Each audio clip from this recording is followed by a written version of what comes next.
Baik, selamat siang. Perkenalkan, nama saya Adriana Kolo, NPM 42220173, Prodi Ekonomi Pembangunan, kelas 6D. Di sini saya akan menjelaskan materi tentang BI atau Bank Indonesia. Materi tentang BI atau Bank Indonesia merupakan salah satu materi dari mata kuliah bank dan lembaga keuangan lainnya. Bank Indonesia atau BI adalah Bank Sentral Republik Indonesia yang memiliki tugas utama dalam menjaga stabilitas nilai rupiah. Di sini perlu kita tahu bahwa BI bukan merupakan bank umum yang melayani transaksi keuangan masyarakat, tetapi berperan dalam mengatur dan mengawasi sistem keuangan di Indonesia. Berikut kita lihat sejarah dari BI. Sejarah BI atau Bank Indonesia didirikan pada tanggal 1 Juli 1953 menggantikan D. Zavasi Bank yang sebelumnya beroperasi pada masa kolonial. Sejak tahun 1999, BI menjadi lembaga independen setelah Undang-Undang Nomor 23 Tahun 1999 tentang Bank Indonesia disahkan. Sekarang kita melihat tentang tugas dan fungsi Bank Indonesia atau BI. Berdasarkan Undang-Undang Nomor 23 Tahun 1999, tugas utama Bank Indonesia adalah kurang lebih ada tiga. Di sini yang pertama, menetapkan dan melaksanakan kebijakan moneter. Tentu kita tahu bahwa menetapkan kebijakan moneter atau melaksanakannya itu ada dengan cara mengendalikan inflasi melalui suku bunga dan jumlah uang beredar. Lalu yang berikut adalah menetapkan target inflasi tahunan bersama pemerintah. Lalu tugas dan fungsi yang kedua adalah mengatur dan mengawasi sistem pembayaran.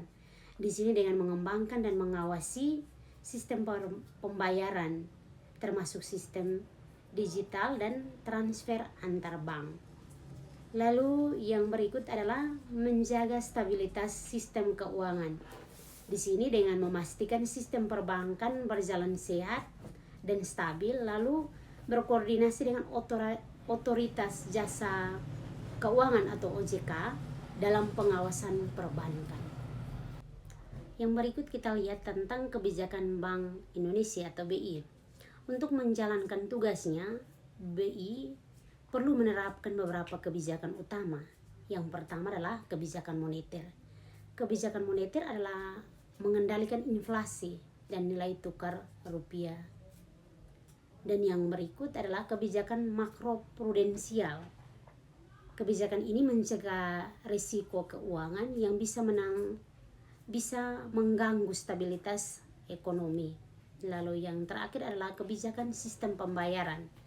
Ini diperlukan untuk meningkatkan efisiensi dan keamanan dalam transaksi keuangan. Kita lihat tentang instrumen kebijakan Bank Indonesia. Ada beberapa instrumen utama yang digunakan oleh BI dalam menjalankan tugasnya.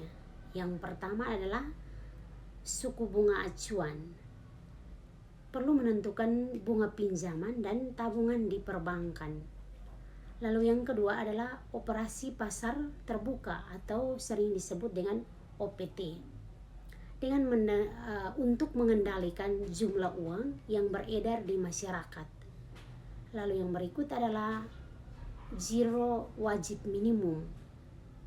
Ini dibutuhkan untuk menentukan jumlah dana yang wajib disimpan di bank di BI. Kita lanjut melihat tentang peran BI atau Bank Indonesia dalam perekonomian nasional. Peran BI kurang lebih ada 4 peran pentingnya dalam perekonomian nasional. Yang pertama itu mengendalikan inflasi agar daya beli masyarakat itu tetap stabil. Lalu yang kedua adalah menjaga nilai tukar rupiah terhadap mata uang asing. Lalu yang ketiga adalah mendukung pertumbuhan ekonomi melalui kebijakan moneter yang stabil yang ditetapkan. Lalu yang keempat adalah meningkatkan inklusi keuangan dengan digitalisasi sistem pembayaran. Yang terakhir kita lihat tentang hubungan Bank Indonesia atau BI dengan lembaga lainnya. Yang pertama dengan pemerintah, dalam hal ini Kementerian Keuangan. Itu bekerja sama dalam menentukan kebijakan fiskal dan juga kebijakan moneter. Hubungannya dengan otoritas jasa keuangan itu untuk mengawasi perbankan dan lembaga keuangan non-bank. Lalu hubungannya dengan LPS atau lembaga penjamin simpanan untuk menjamin simpanan masyarakat di bank hingga batas waktu tertentu. Jadi itu kurang lebih hubungan BI dengan lembaga lainnya. Sekian dan terima kasih. Kurang lebih itu beberapa poin penting dalam materi Bank Indonesia atau BI yang dapat saya jelaskan untuk kita ketahui bersama. Selamat siang.